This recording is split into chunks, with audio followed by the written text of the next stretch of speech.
There are greater BRVN technologies. For instance, the great mothership herself is powered by 7 hydrogen-fed fusion cores, each capable of generating somewhere in the vicinity of 777 gigawatts of electromagnetic flux coming into the whole in order to maintain the equilibrium of this great ship. Now, this is a totally magnificent mechanism.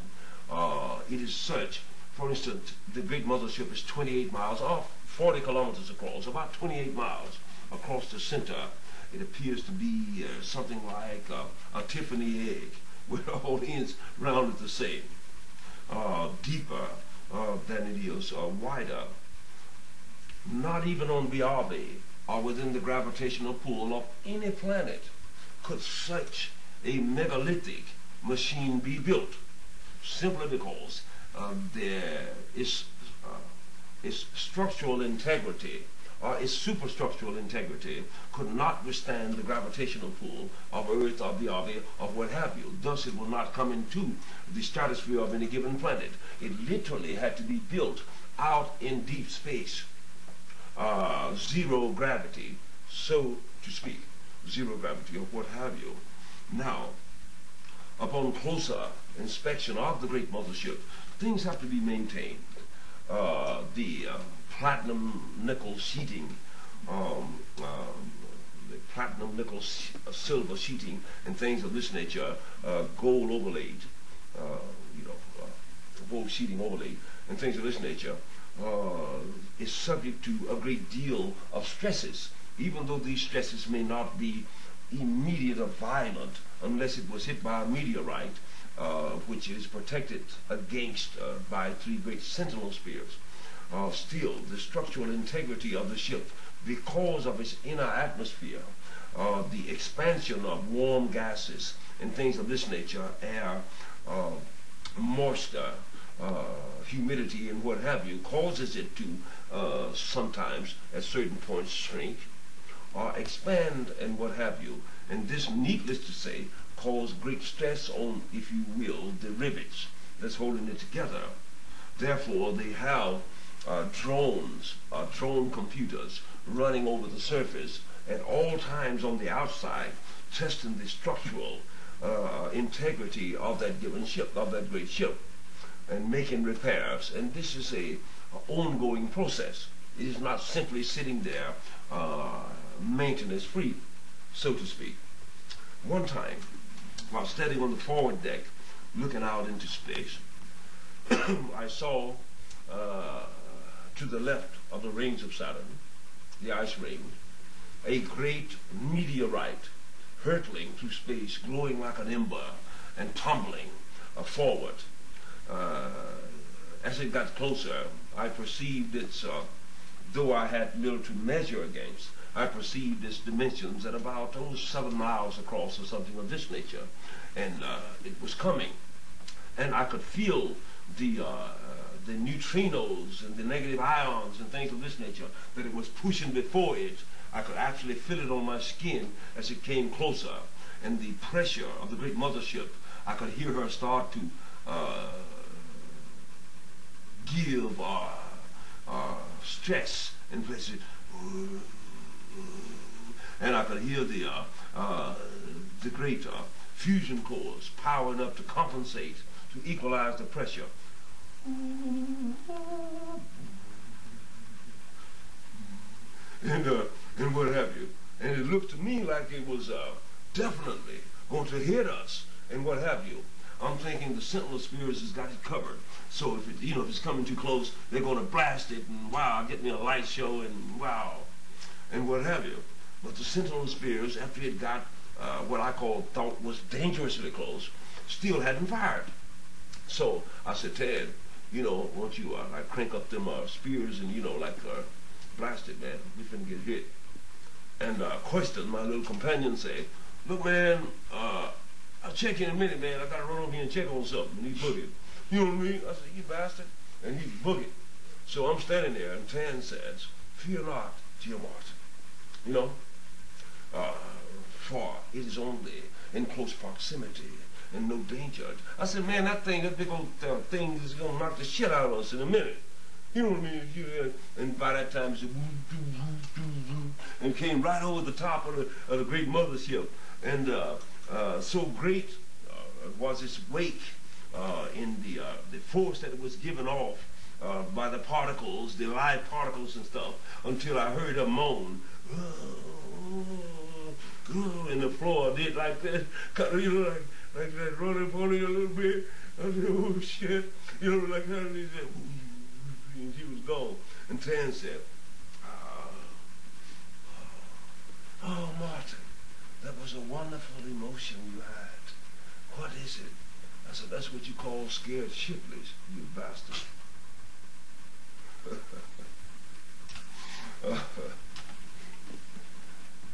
The rings of Saturn are mined for their properties. They are hydrogenated ice blocks around it. Yet, in order to maintain its revolutionary equilibrium around the planet Saturn itself, it has to have something more than H2O in order to maintain this. Thus, these ice rings, by one method or the other, while hurtling through space, perhaps in a cometary form and things of this nature, are thrust up and from the planet through violent explosions, breaching the stratosphere and getting out, being frozen into the deep space, has metallurgic compostures, which are pure granulated metals and things of this nature, and so it serves more, the ice ring serves far more than just a simple purpose. Of course, hydrogen is water, it is fuel, it is heavy hydrogen or liquid hydrogen to cool the fusion cores,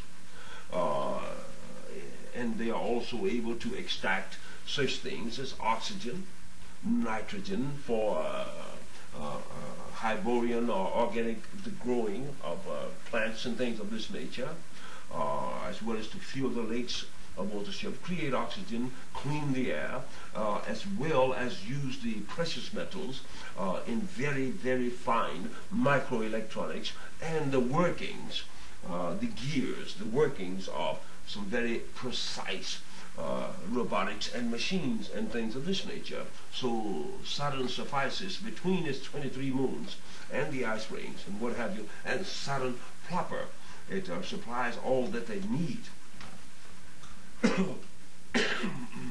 in order to sustain this great megalithic mothership. You see what I mean?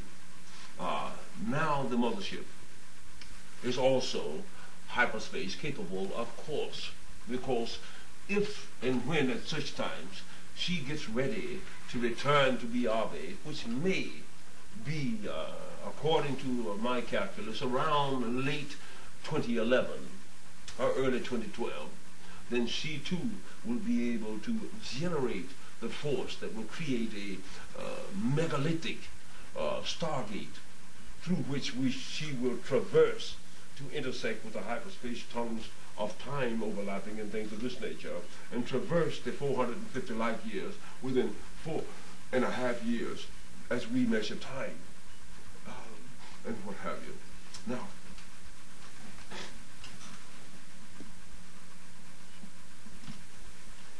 these ships are not invulnerable, they are not infallible. For instance, I would venture to say that a BRBN X-6 that did not have the force field around it could be penetrated with a rifle bullet, or what have you. The materials, by necessitation, are certain compostures which are flexible, having the memory factor very strong, very dulcet, tender, yet very strong and able to withstand the stresses of the gravitational pull of most known planets, even if the core should shut down. Do you understand? If the core should shut down.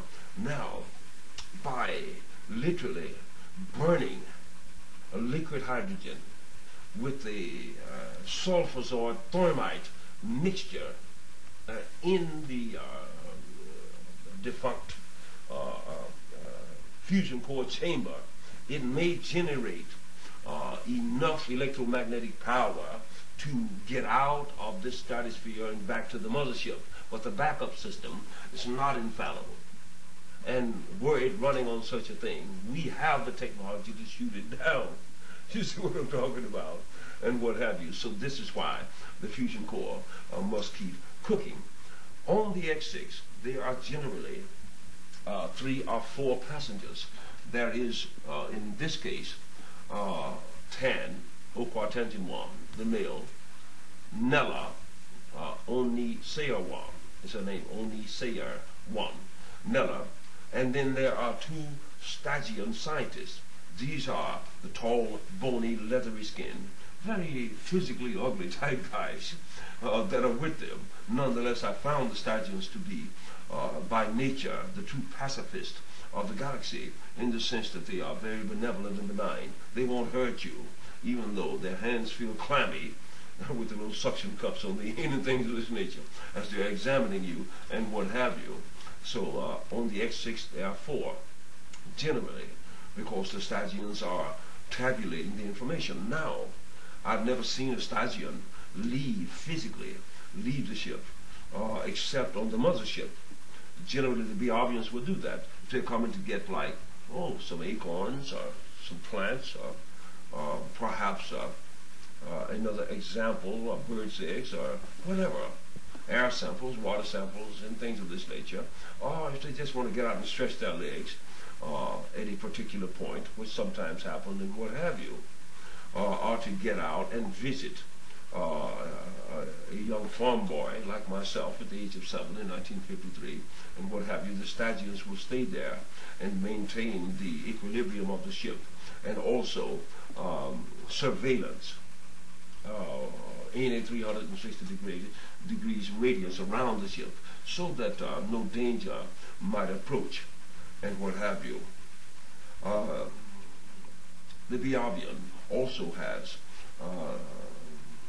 for me, it had an extra recliner, and I suspect that there was a 4th one should 2 passengers have come aboard or more. Down between the top deck and the mid deck, down in the rim in there, there are more or less electronically operated lockers or compartments that holds dehydrated foods, moisture, and even a couple of sleeping repose chambers or sleeping chambers, in the sense that should, for instance, perhaps the X-6 may get back in time and something transpires as to where it is not able to generate the gigawatts to get back to this time at 100 times the speed of light. Maybe it can only generate 7 or 10 or 17 light speed factors. This is going to take an inordinate amount of time to come back to these coordinates and times.